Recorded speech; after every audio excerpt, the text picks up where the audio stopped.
Today, y'all here with Lil Mac in the Interview podcast, sponsored by We Are Studio Create, best studio in Detroit. Make sure you tap in. We got another special guest, my dog, Miajayc. Yeah. You heard the tag. You seen the tag. For sure. You heard the beats. I think you got your own little flavor on. They know, like, even if the tag not on there, they know. Yeah, they gonna know for sure. Yeah. It's a lot without the tag, but they still know, like, yeah. They still know. Yeah. So just to give y'all a little background, it's too many people he worked with. He didn't work with the whole industry for real. But just to name a few, he didn't work with Young Miami, Skilla Baby, Boss Man D-Lo, Polo G, Babytron, Doughboy, ESTG, YTV Fat, Tay B, Sadovik. Like, the list just goes on and on and on. And he got over 190 million streams just in 2024 and over 430 million views across all platforms in 2024 alone, man. Hell yeah. That's crazy when you say that, dog. 200 million streams in 1 year. Yeah, that's crazy. I don't be thinking about it until I see it on the thing. I'll be like, damn. Yeah. Hell yeah. So what's the sauce? Like, what's the secret to your success? Like, man, bro, the secret, it really ain't no secret for real. It's just networking. Like, I just know a lot of people and everybody just fuck with me. So I really just be outside moving, you feel me, kicking it with people on a personal level, and then we might as well, you feel me, lock in and do some music. So it really be that for real, just my network, knowing people, and you feel me, just getting cool outside. With folks, for real. Mm-hmm. You think that's what a lot of producers gotta do now? Like, just get cool with folks. A lot of producers making it without doing that. I can't say that's what they gotta do, but it is good to, like, be outside for the longevity of your career. Like, most producers just be in the crib making beats or at the studio all day making beats, which is cool, don't get me wrong, but me, like, I'm from Detroit. Like, don't nobody know you if you ain't outside. So it's like being a producer here, you gotta be outside if you wanna lock in with them certain people. Sometimes, I ain't gonna say all the time, but sometimes that help for sure. Sometimes you tired, but they like, man, we going to the club and then we go to the studio. You just, man, but I consider it all work. Like, yeah, even though it ain't work, but I consider it all work for real. Because it's like, that's what you gotta do. That's just our nature. Yeah, I'm pretty much used to it by now. Yeah, I'm used to it by now for sure. I'm used to it for sure. Okay, so give them just a background, just like your origin story, like how you came about. They know you've been going crazy for a minute, since forever, feel like, and you know, you got some of the biggest hits in Detroit. You know, some classics, like even Detroit to Inglewood. You know, that's like one that got everybody on the map for real. So, just talk about the origin story. Really, I just came up, grew up in church with the music, and then just playing around on the computer, like growing up just on the computer, LimeWire, downloading shit off the torrent and all type of stuff, getting crack plugins and just loading up my computer with different sounds and stuff like that. And basically just learning it on YouTube every day, just learning it, learning how to use it, and linking up with some of the co-producers and stuff I work with, linking up with them, learning from them. Okay. So basically just, it's been a long time of just learning for real. So was you really making beats at 10 years old? I was making beats at 10 for sure. That's crazy. I ain't gonna say I was making full beats and they was cold, but I was making some straight. I ain't even gonna say they was straight. They was weak as hell. They was weak as hell, but I was making them. I was on Mixcraft 6 or 5, one of them. So was you the kid in the school, like off the beat on the table with the pencils? That was me for sure. Had a whole label back then. Man, I swear to God, in middle school I had a label. I had a fake label. We wrote it down and everything. I was the CEO. I swear to God. What was the name of it? Man, I don't even remember, dog. It was me, my man's Cordell, man, Rip, bro. Me, Cordell, I just remember it being me and him for real. Cause like back in my school, we used to have different floors, like beefing with different floors, like Damn. you feel me? So it was like we about to make a diss song. It wasn't like real beef. It was just some kid shit. Like Yeah. So we about to make a diss song. We made our diss song. Then we like, fuck it. We the label. This our group. This our rap group. I'm like, fuck. But yeah. Hell yeah, I was for sure that kid. Okay. Rapping, doing bullshit. So talk about this beat tag. Miajayc. You cut up on this one, JC. That's Baby Hear Trying you, on JC. that. Yeah. So with those, which ones is your favorite? The two girls or the one with Baby Tron? Damn. I say the one with Baby Tron for sure. Just cause that's Baby Tron, you feel me? Every time I throw that tag on there, it's like a crazy beat. No, literally. It ain't like nothing, you feel me? Melodic or nothing. It's just dark shit when I put that tag on the beat. But I'll say that one for sure. But I like them all. I ain't really got no preference on which one I'm using. I'll use them all for real. You think that matter for real for producers, like having that fire tag, like that catchy tag? Yes. I work with some producers, they tag be just weak. I don't even want to make the beat no more, bro. Like, why your tag sound like that? Like, bro, it be like, dog. Like, it ain't even like it gotta be fire, but it can't be weak. And it can't be too wild. You gotta think about your music like this. The whole world about to hear this. Like, even if it's just a beat you don't care about, think about like the world about to hear this one day eventually. Somebody in Alaska. Yeah, for real. So it's like, why would you want a tag that sound like that? That's weak. You don't hear no top producers with no weak tags. Like they junk mix right or something, you know? Yeah. But I don't know. Yeah, I feel like tags definitely how producers have been known like over the years, but I just saw you like linked up with Vezo and y'all did like a little vlog and stuff. You think it's important for the producers to start getting into that content bag and start getting their face out? You feel me? Not even just producers. If you any type of creative, you got to. Like, that's just the wave right now. Yeah. Streaming, going crazy, content going crazy, music videos almost dead. Like, you could watch the music video on Instagram and, man, you feel me? And download the song off that. Like, you don't even really need the music video to get the song popping no more. People popping off just a quick little Instagram clip. Like, content is everything right now. Facts. Yeah. How you think about everybody now though?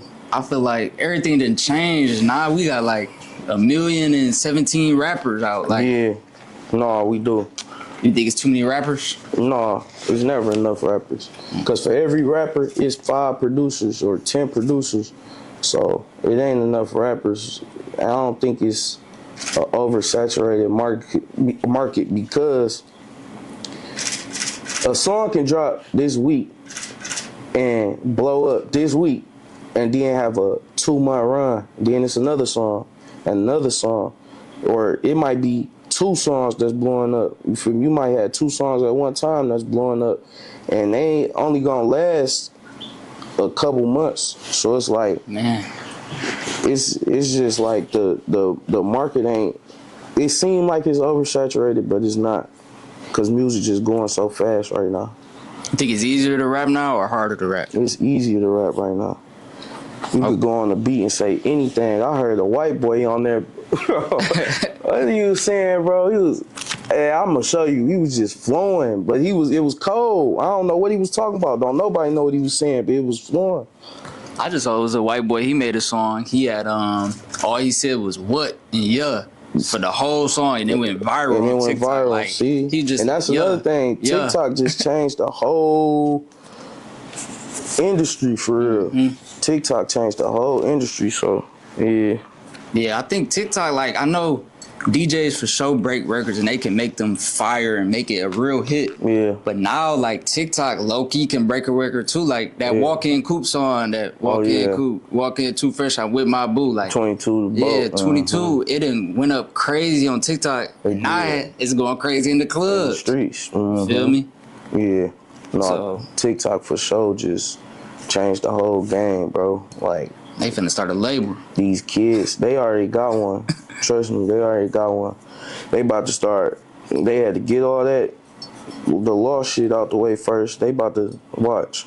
By the end of this year, they gonna start signing artists. Just or not signing, not necessarily signing artists, but they gonna have artists. Yeah, they gonna have artists for sure. So you said it's easier to rap now. Yeah. What about producers? You think y'all job is a little harder because they not saying much, so you got to make the beat fire enough so they make them sound good? Because I feel like without the beat, if you just hear they lines, it's gonna be like, bro, what am I listening to? Most of the beats even simple now, just simple plain, and then it's just a bunch of samples. Like every song that I hear that's a hit is like a sample or a remake of something. Mm-hmm. So that make it even easier because you ain't gotta add no. All you gotta do is add some drums on the producer end. Yeah. So no, it's simple now. And then you got AI, that's taking over the game. I done made a beat in 2 minutes. I ain't even did nothing but use AI, I swear. So the AI go on the software type and you tell it what you want it to make. Yeah. Kind of vibe. Yeah, like it's crazy, bro. You just gotta click, you tell it what you want, click a button and it pop up. You go through them, which one the best, and that's the one. Add some drums. So what happened if you get a hit off that though? People have. So they don't gotta pay AI or they don't get no percentage? Nah, some of the AIs got different terms, like licensing terms. Like some be, if you got a subscription, you straight. But some is like, even if you got the subscription, you still gotta follow our rules. And it's crazy, but. Okay. It's just all about, like, some producers just go and they don't even care about none of that stuff. You gotta read that stuff. That stuff be important. Especially when you in the industry, like, dealing with labels and stuff. That'd be important, for real. For real. One of my homies, one of his songs got took down off Apple Music for some stuff with a producer had to end up paying him, like, one of them free YouTube for real? beats. Oh, yeah, that'd be tricky, and too. Be like, producers just acting too, like, cocky nowadays. Like, they get a couple placements and then they just start doing stuff like that. I ain't never took a rapper beat off of YouTube unless they just completely was on some bullshit.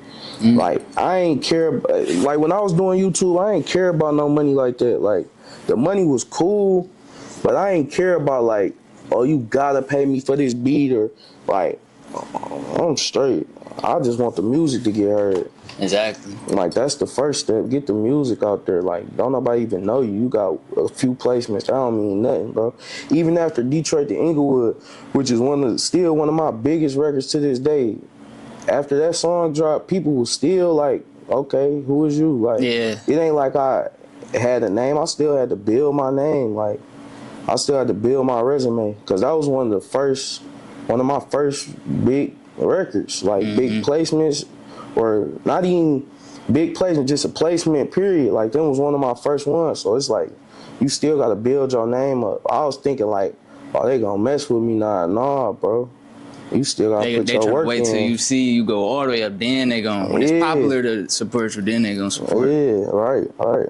So what's a placement for those that don't know? Like, those is like, what's a placement? Is me as a producer getting a rapper on my beat.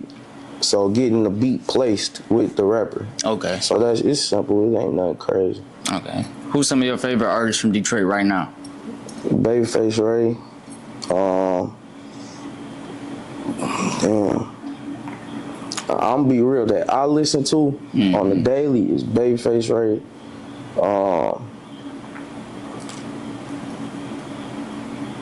That's pretty much it.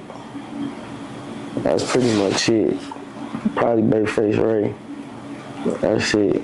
I fuck with everybody though, but it's like a few songs from everybody. It ain't like a whole body of work. Whole tape. Like Ray, I listen to his whole tape. You know what I'm saying?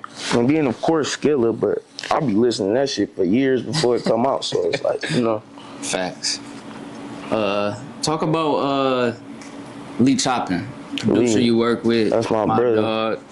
Your brother, like you said. That's my brother. Talk about that relationship, how that came about, and why you rock with him so much.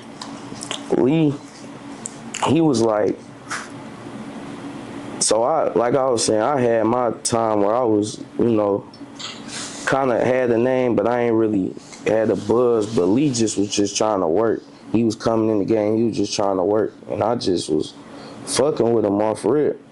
Like, it really wasn't even nothing like crazy. I ain't care what his beat sounded like or nothing. We just was working. So, yeah, and then he came over with us with the circle, and then we really just locked in. We was taking over.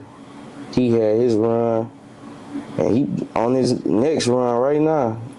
Like, we just going back and forth. Like, me and bro just going back and forth, taking over the city. So, yeah, hell yeah, that's my dog. For sure. Y'all got any classic stories, OT or anything? He told me y'all went out of town a lot. You need to hear at least one classic story on the interview Lee podcast. a motherfucker, dog. That's all I'm going to say, bro. Lee is a motherfucker, dog. I remember we in the B&B. Matter of fact, I ain't even gonna tell that story. I ain't even gonna tell that story, bro. That nigga Lee just a motherfucker, bro. He really gave me the green light. He said it should be a story out there that JC got for you. Oh, for real? All right, then, fuck it. Man, this nigga, we all out in the A. This nigga Flair got a girl. He trying to get the room. So before we get to the B&B, we tell everybody, if somebody bring a girl back, you gotta give up the room. Like, That's just the rules, you feel me? This nigga Lee, he already know he gotta give his room up. He go in the room and lock the door, dog. Everybody banging on the door, he locked the door. I'm like, dog, this nigga is crazy. But he knew he had to get that bitch up the whole ride back. He locked the door. I'm like, man, I'm going to sleep. Man, he fake went to sleep. We don't know what he was in that bitch doing. He was not asleep. He heard us banging on the door. I had to give my room up. I'm like, fuck it. Go ahead, bro. I'm just gonna go get a hotel. That's the B&B rule, though. That's the B&B rule, or just a rule, period. Shit. Yeah. You ain't got no action. Shit. Get a room up. But shit, my nigga Lee was not going. He just left the club. He was turned. He was not going. He say, nigga, I'm locking my door. He was the first nigga out the car, too. I'll never forget that shit. You knew what he was on. I knew what he was on, bro. I just know my nigga, bro. I already know what he was on. Yeah, he a motherfucker. These next two questions are going to get a little tricky. All right. Who the top 5 Detroit producers? Top 5 Detroit producers. Me, hell of a... Can I say me? Yeah. Me. You got to. Me, hell of a... Pooh. I don't hear people saying Pooh. They forget this nigga from Detroit or something. Who you a fool for this one? Pooh. The next two tricky, because it's a lot of motherfuckers. Yeah. I don't want to leave nobody out. I'm going to say mine, though. And Beats. And Rocane. Now Rocane is hard. He was... Nah, it's more, bro, like, you got payroll, you got all them, but I'm just saying my top 5, okay. You know what I'm saying? So who your top 5 producers all time, period? All time, period. Metro Boomin. Me, then Metro Boomin.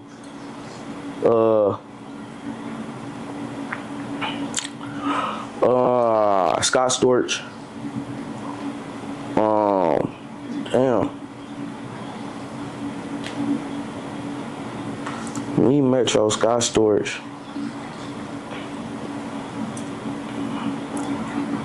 Damn, bro. I think I heard Scott Storch tag. You heard it. Well, he ain't really have a tag, but you just know his music. He did that Wall to Wall by Chris Brown. Oh yeah. He do a lot of shit. Real producer. Yeah. He a musician. Dang, that's hard, bro. The next two hard. I don't know. Fuck, I'm just say Timbaland and For Real. For real, I like that answer. I'm just say Timbaland For Real. So what's some do's and don'ts in the studio? Like some stuff that you just cannot do in the studio. Some stuff you think people should do if they gonna pull up to the studio. If you got a job, do your job. Don't be talking, don't be doing no extra shit. It's not no party, it's not a party. It's not no time to play unless y'all got that relationship or something, you feel me? Just do your job. Don't be interrupting niggas working or stopping the flow. I was just thinking about this shit in the car too. That's crazy.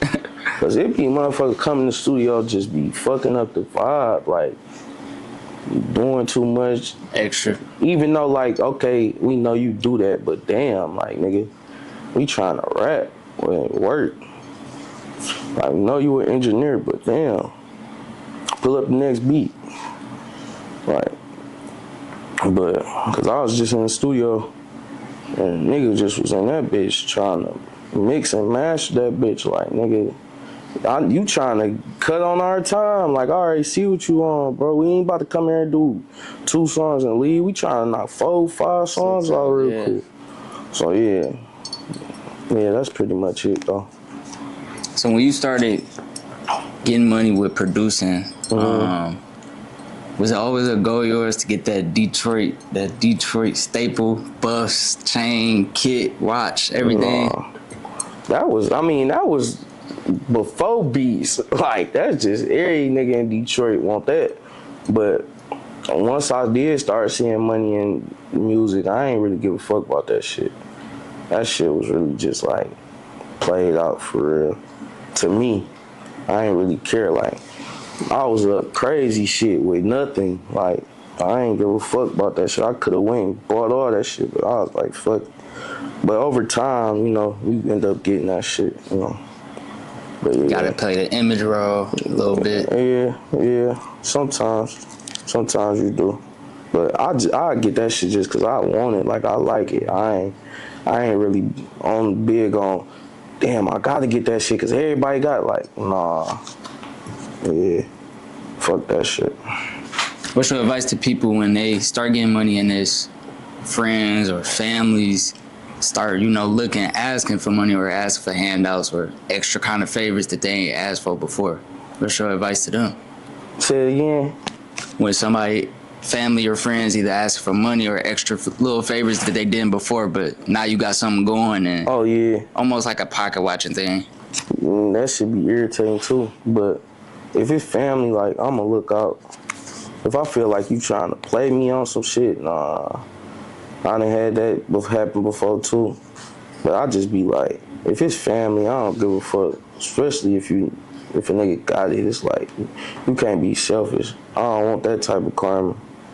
Like, cause if I ain't have it and I need it, I would want somebody to give it to me that got it. You know what I'm saying? Even though I probably ain't gonna ask, but still, like, you know. Facts. But I don't want that type of karma. So I make sure I just take care of the people I gotta take care of. Now, if you trying to fake big and fake X and act like you really got this situation going on, and I know for a fact that ain't what you got going on because cuz done told me and all that, you feel me? Nah, you cut off. Once you ask me for some shit again, I'm straight. Okay. I already know you done faked it. Yeah, a lot of that be happening. That shit bug. Yeah. Okay. Do you give out any free beats now, or?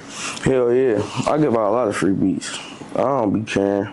I just want the music to be out, to get out. I used to be on that like, oh, niggas gotta pay me, and I still kind of am, but I just be wanting the music to get out. Like, I don't want the money to get in the way of the music, the create. Yeah, we can handle that after the fact. Like, I'll figure that shit out, you know? And that's why I say, back to what we was talking about earlier, I don't be taking down songs because you don't never know. Like, if I feel like, okay, you ain't pay me, boom, you ain't pay me. More than likely, I'ma just take the song and release it myself and blow the song up. It might help, it might not, but I'm gonna get something on the back end regardless. Like, I'm gonna make sure, you know? Yeah. So, but I do be giving out free beats, but I make sure I get my cut on the back end. Hell yeah.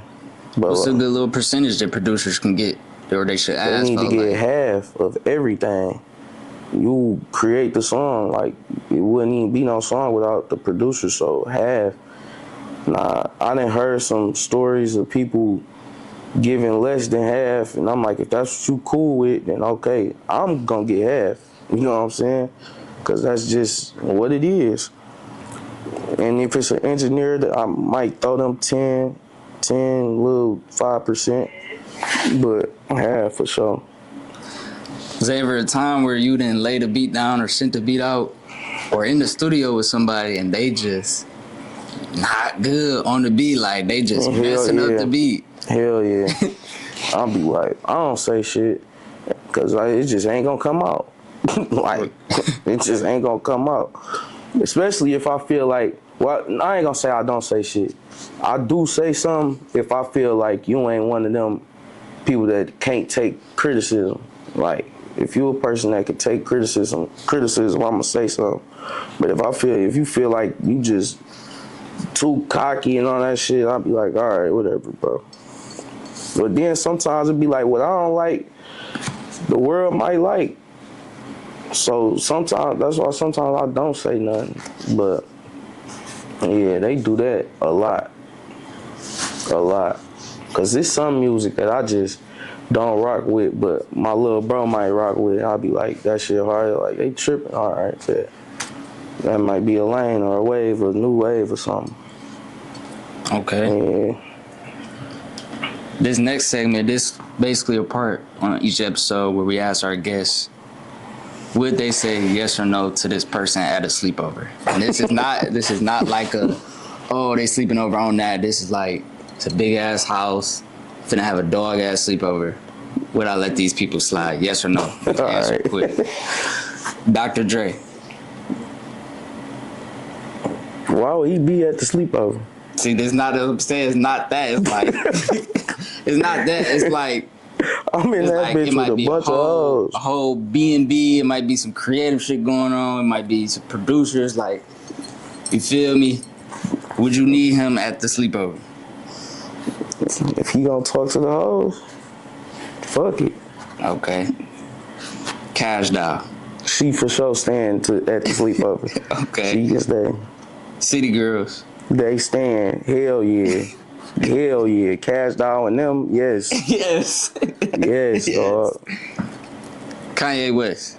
No, man. He gonna leave, man. He gonna ruin it. Yes, dog. He gonna say some crazy stuff. He be saying some wild ass shit. He be calling himself a grown ass superhero, all type of shit, man. Genius. You said who? No, I said he be calling himself a genius. A genius, all type of shit, man. Metro Boomin. If he gonna talk to the hoes. Delicious. No. Well, I know the Delicious. Too old school. Yeah, you was going in the right direction. Cash Dolls, City Girls. Vay Vanilla. Vay, that's my homegirl. She cool. She can slide. She can slide to sleepover. Okay. Timbaland. If he gonna talk to the hoe. So y'all not making no music. Y'all just on that. Yeah, we can make some music. Hell yeah. Okay. Then the last one. This is obvious though. Megan Good. Hell yeah. Sleepover over. just me and Megan. Like, fuck. Everybody else gotta leave, but she there. Okay.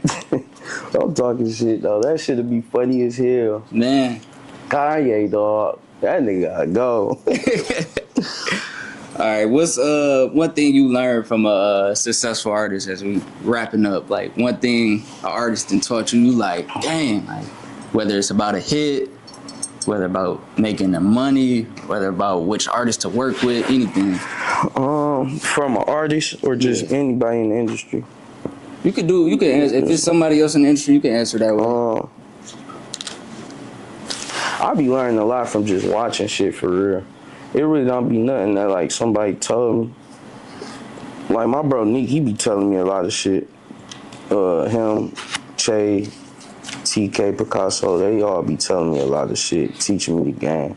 On the business side, my lawyer Tiffany, like she done showed me a lot, like within these last couple of years. Well, no, the last year and a half about just dealing with labels and how all this shit work for real. Like, collection period, stuff in contracts. Like I learned most of my stuff from her, just going through the process of dealing with labels and stuff like that. So yeah, she taught me a lot about them contracts that I didn't know, and now I can take that info and, you feel me, give it to my other producers. Like, no, they saying that, then no, like you ain't gonna get that, or whatever you expecting, it ain't that. I could just give them game. So yeah, I learned a lot off them contracts and Tiffany.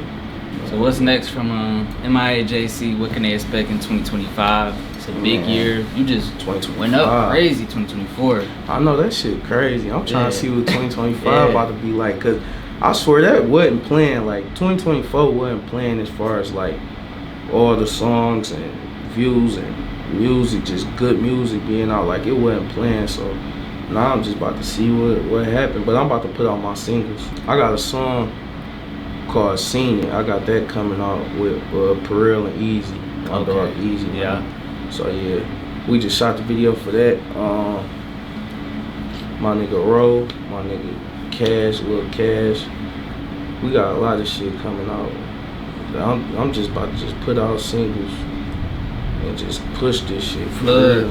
Hell yeah, cause I got a lot of people on my team that really wanna, you know, help push. So it's a lot of people backing me. So we about to just drop. Hell yeah.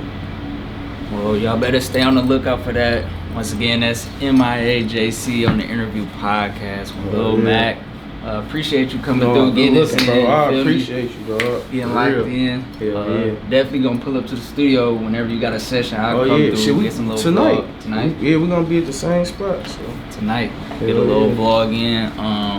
We are at We Are Studio Create. Make sure y'all follow them on Instagram. They sponsored this whole video, sponsored this whole episode. Make sure y'all watch our last video with Brooklyn Queen. He worked with her, had that last. Oh yeah, we just dropped that. Like that wasn't even like nothing we put together. We just dropped that shit. Just like, you know, we just in the studio. Yeah. Hell yeah. Yeah. Make sure y'all like, comment, subscribe. I'll see y'all again next week.